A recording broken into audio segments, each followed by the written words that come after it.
na si Dante and Storm Chicken, Mariel Mariano, Treg, Christina Vergara, Darrell Cruz, and Container Jockey Manila. Thank you, kaayo. Thank you, Metrobank family. Metrobank 20, headed by Sir Chanti Salazar and Ma'am Jasha Almirante. Metrobank Sumangdato, headed by Sir Lito Peras, Ma'am Maricar, Ma'am Kate. Metrobank North Road, headed by Ma'am Rich Flor.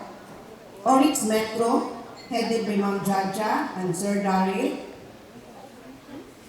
PCCI, headed by Sir James Calvo. BPI, headed by Ma'am Eileen Hakusalim. And Mavenco, headed by Ma'am Loizita Valdueza. And to all the suppliers of tires, diesel, oil, lubricants, spare parts, thank you so much for coming, and we greatly appreciate your presence. Thank you for your trust and support, and I hope and pray nga pagdayon gihapon ang atong business partnership. O pautangon gihapon ninyo. Thank you, Sir J. Roble and family. Thank you, BFF family. Architect Justin Espacio, nga nag-build sa office. Architect Gigi Oclinaria and his wife, Agnes, nga may nagtukod sa motor pool. Malinin family, Valiente family, Amistad family, Jill Sinizan family, Vergara family, and to all the relatives and friends, thank you. Nalang ko'y gamay nga i-share ninyo. Thank you po dahil ni Sir Henry Tan and Ma'am Helda. Thank you, Sir Henry. Nalang ko'y gamay nga i-share ninyo, gamay pero taas, about sa RJC Trucking. Si Rene Siniza, kugihan, dili makurong, gusto niya na siya'y perming buhaton. Passionate, dedicated, and disciplinarian. In short, pusog mga saba. Sa ulitaw pa si Rene, dili pa may ani o yabhang. Iyang papa na ay truck nga gijump na. Nakabiyahe si Rene sa Magnolia. Tig-deliver siya o chocolate o ice cream.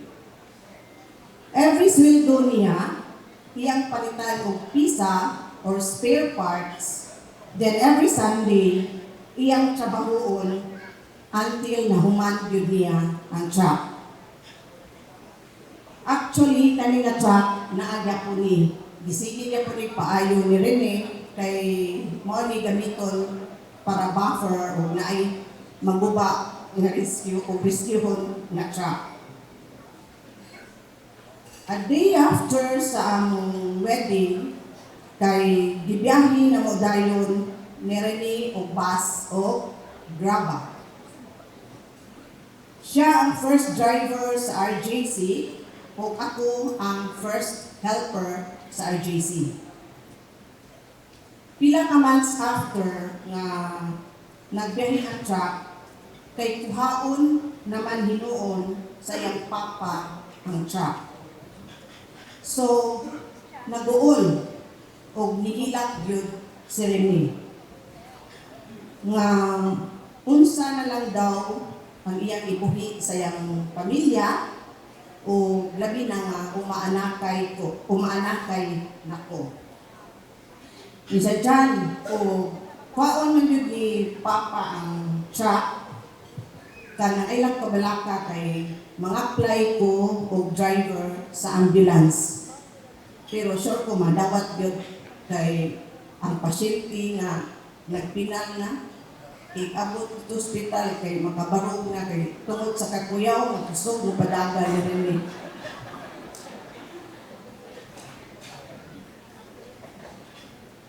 Mao ni ang among first trial sa among marriage o sa among business. Nangita niyo paagi o dito mi doon sa akong auntie sa Lilang's guitar. Gibayaran ni Malilang o ito mi nagdatadata niya.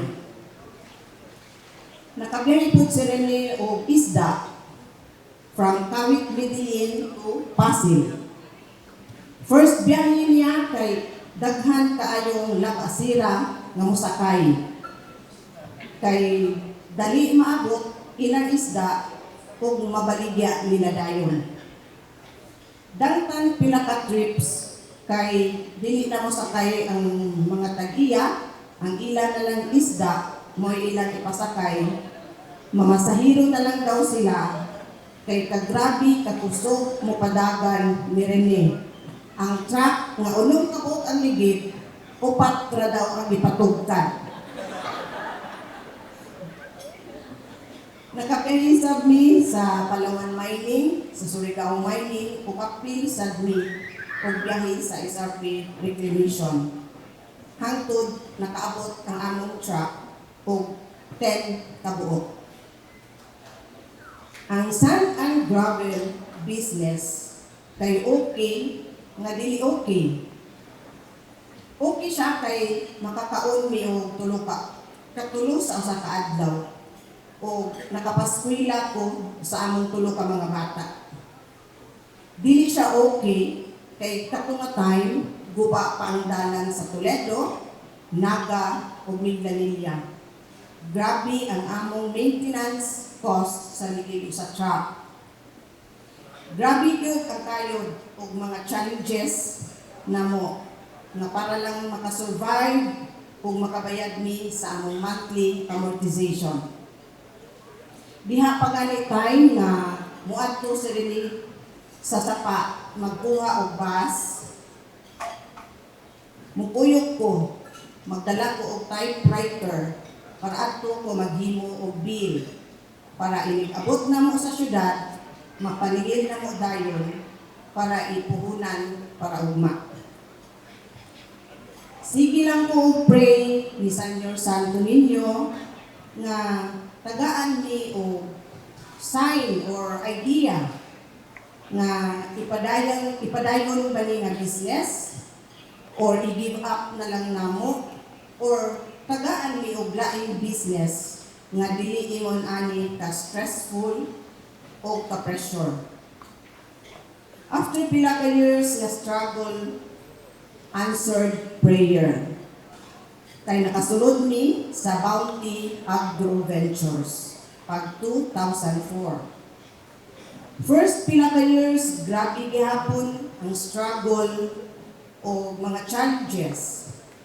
Hangtod amo na lang gibaligya ang mga dump trucks para makaprovide ni sa required nga trucks sa Bounty. Arang-arang na kay makakaon nami o katulong sa usa ka adlaw o makasnack nami o naapay midnight snack. Makita na ninyo sa among mga lawas.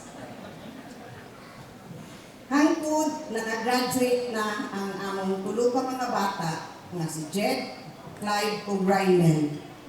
Ug dako kaayo ang among pasalamat nilang tulo kay nitabang yun sila sa business nga ni-grow kung ni-prosper na.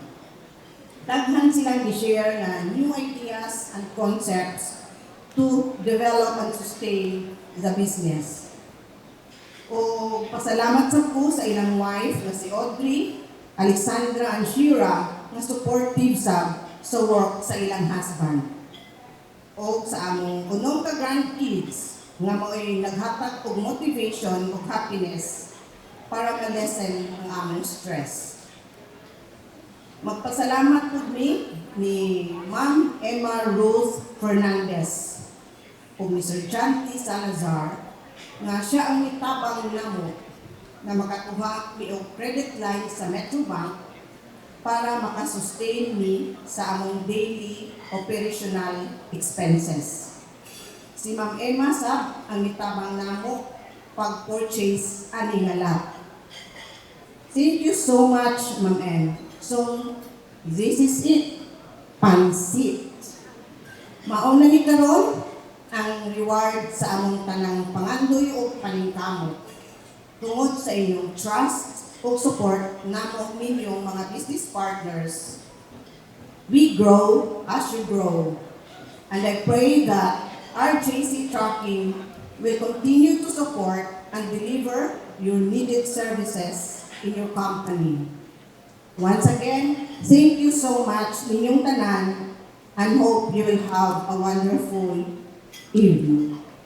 Good evening, everyone who are here to celebrate our 56 years anniversary and blessing our office. Una sa tanan, pasalamat ako ni Lord Jesus Christ, Sino Santo Niño, nga iyaning kitagaan ug maayong grasya ug gigaydan sa maayong dalan uban sa among negosyo nga trucking business ni grow ug ni prosper ug mao kini nakita nato karon ngadto usab sa atong my one and only wife Janet, who's always with me.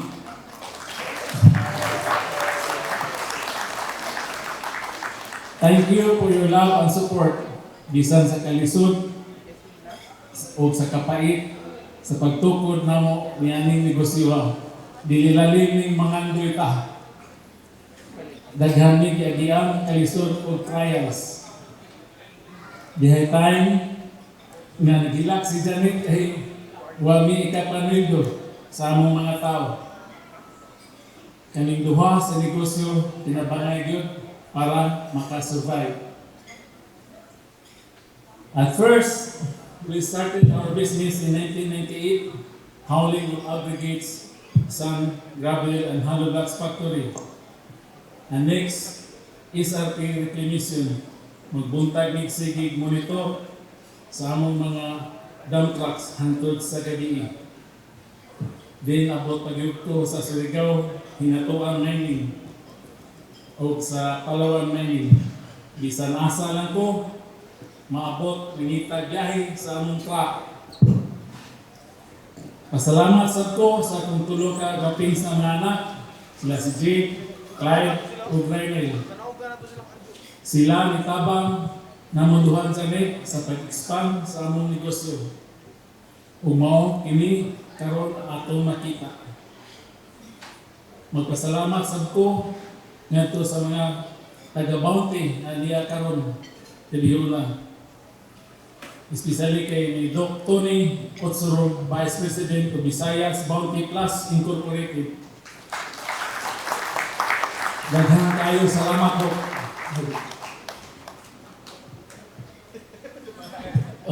And Sir Alward Espina, Group Manager of Cebu Business Center. Daghang kayo salamat, sir.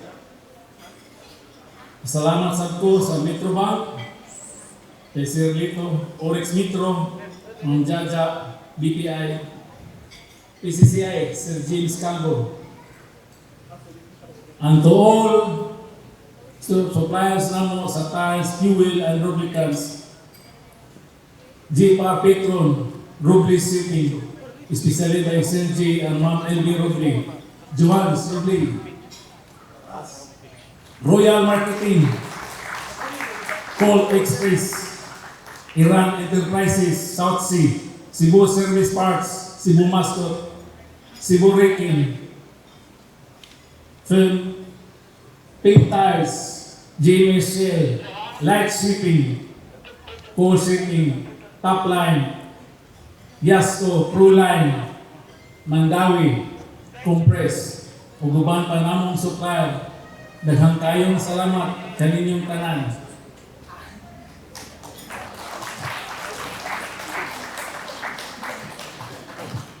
Nagpasalamat ko dako kay itambo mo aning nga selebrasyon para makita sa ninyo na worth it inyong tabang o suporta namo. Once again, good evening, and enjoy the rest of the night. Thank you. Thank you, everyone. Thank you, and good evening, by the way. Thank you for celebrating with us this momentous event. And first and foremost, thank you, Lord God, for giving us this opportunity to gather together and celebrate this memorable milestone of your company. This would not be possible without God's grace and guidance. Imagine the weather, the uwan, ganina, pero blessed. And thank you for answering our prayers, Lord. And for the food, for all the company, the good company surrounded you. Thank you so much. And guys, I would like to share to you a little trivia. You know, and you've heard that our company started way back 1988, which is the day I was born, and it was a year of the dragon. And what a coincidence now that we are moving to a new office in Motor Pool, year 2024, year of the dragon. It's amazing. It's amazing how God has His own plans and it's perfect timing for everything. It took 36 years, but it's worth the wait. Right after I graduated, I was employed in a banking company for almost 3 years. There I was able to experience the real operations in the real world, the transactions, the flow, the security measures, and I was able to adapt, not all of them, but some of them that is applicable to our business. But then I was able also to observe the struggles and the hardships of my parents. Kaya dili lalim ang operate o trucking business. Grabe kay risk factor. Ang mga truck na pirmi sa dalan, disgrasya sa bako, mga tao, mga drivers, helpers, monitor 24/7. Grabe kay stress. And you know, health is always wealth. So, kung saan man ang pagpaningkamot, pero dili healthy. So, there was a time when I was working sa bank na hangyo si mama na ko na dong, if pwede, maka-assist ka na mo.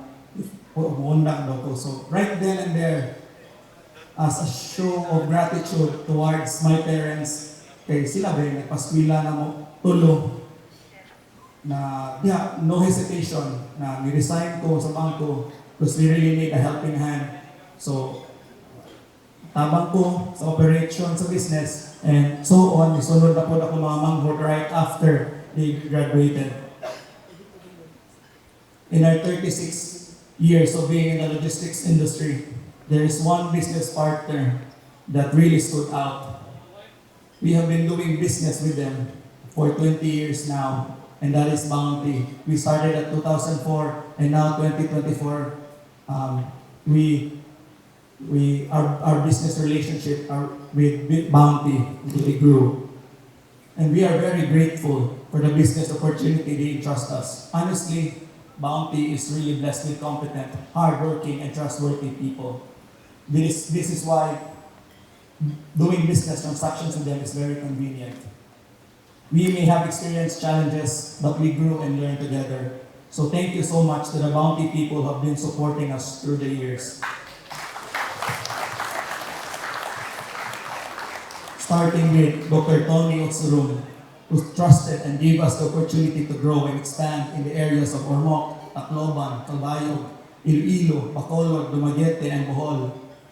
Sir Alward Espina, who has been very supportive of us because of his very good leadership of the Cebu Business Center, one of the role models and pioneers of Bounty.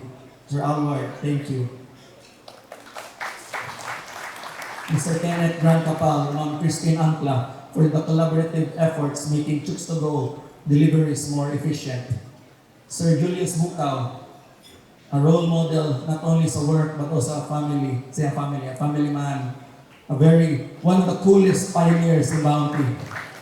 May budget sa time sa family, sa trabaho, ug sa pang-chicks ba, mo nang idol na ba na siya? Idol! Ma'am Ganggang, Ma'am Rhea. Mo ni siya, what shall I say, one of the 4 hardworking people I knew personally. Hardworking, na Tony, Sir Alward, papa nako o si Ma'am Ganggang. Kay diha gid ako nakita unsa ka dedicated sa trabaho. Di na lang gud usahay like Sir Alvar, Dr. Tony, Ma'am Gang, di na usahay uli na lang kung sa ilang isikabalay para lang ma-accomplish nilang objectives. Kadawat ko kasaba ni Ma'am Gang. Pero I consider it as a challenge.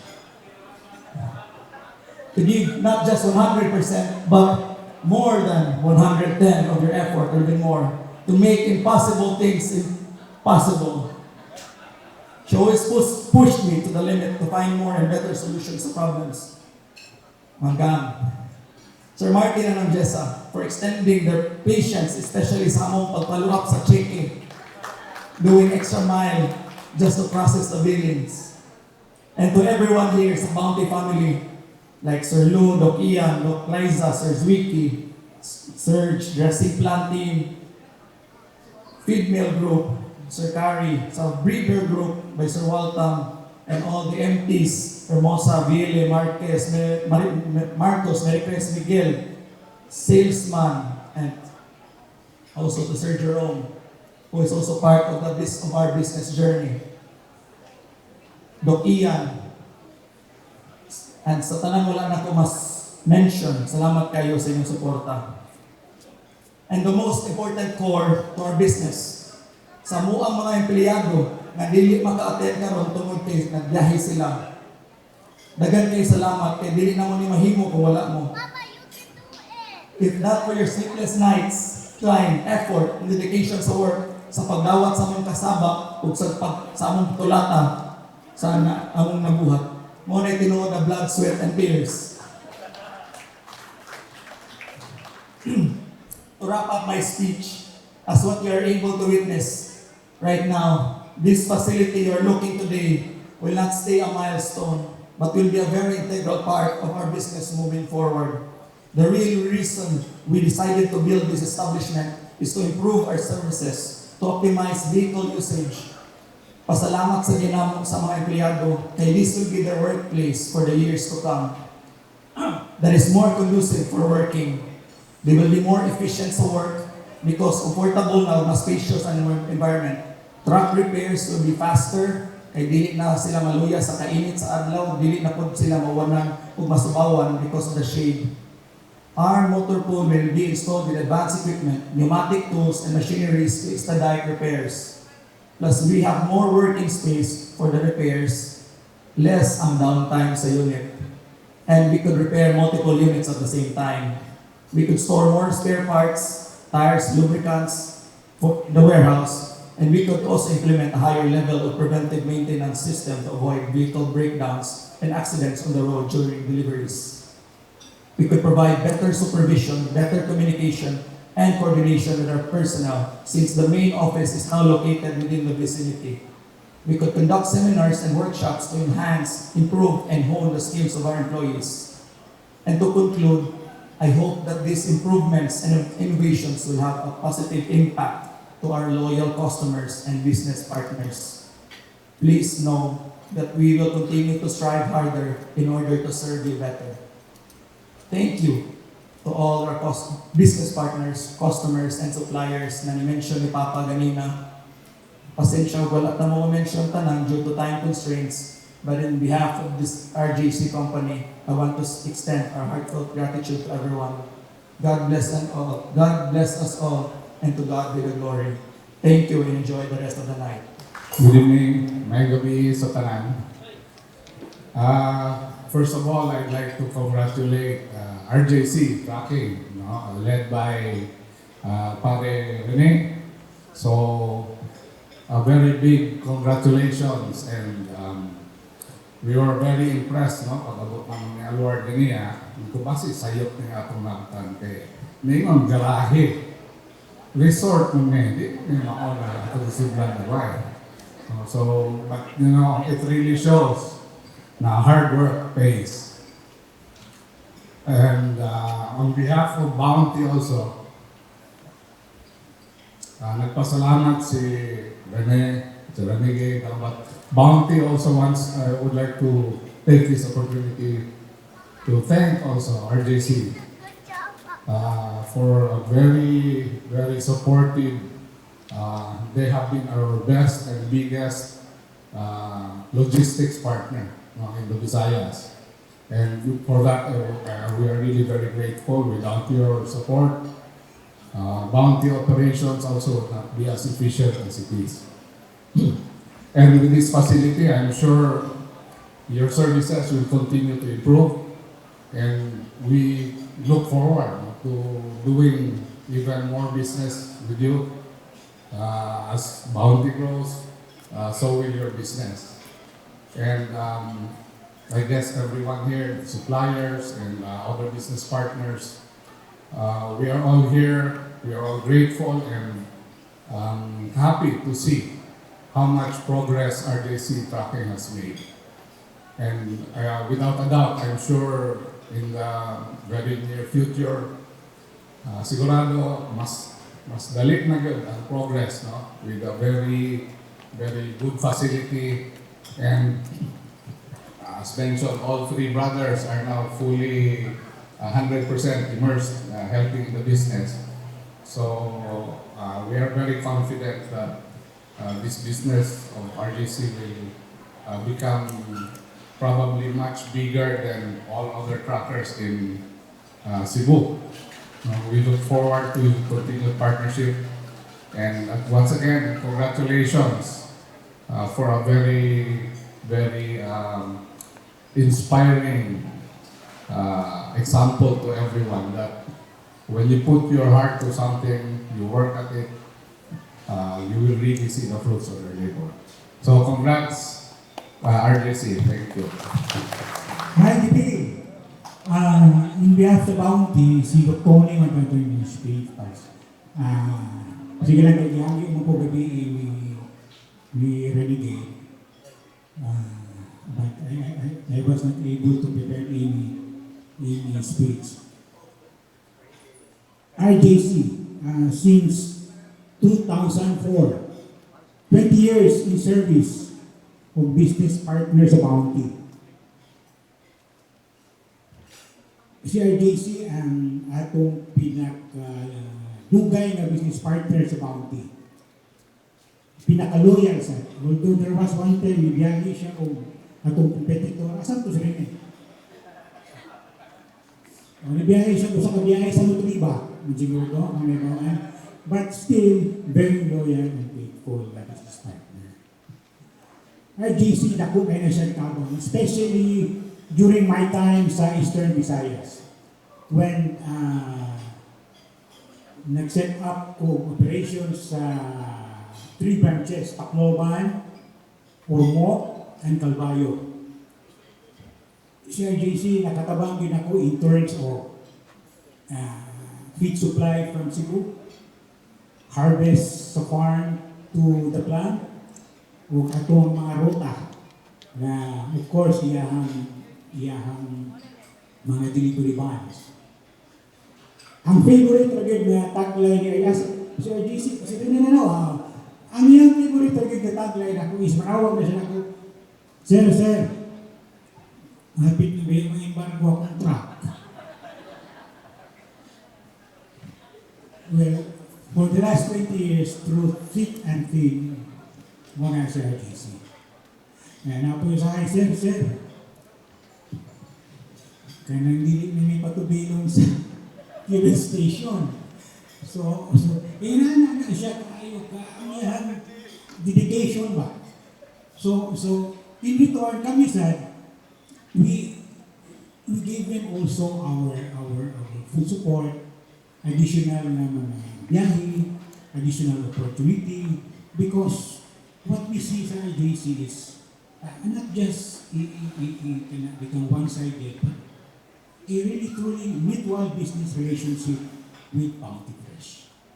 So, naghaking salamat Sir Rene o si Ma'am Janice. So, of course, ang iyang mga magigiting ng mga anak uban sa ilahang mga asawa o mga.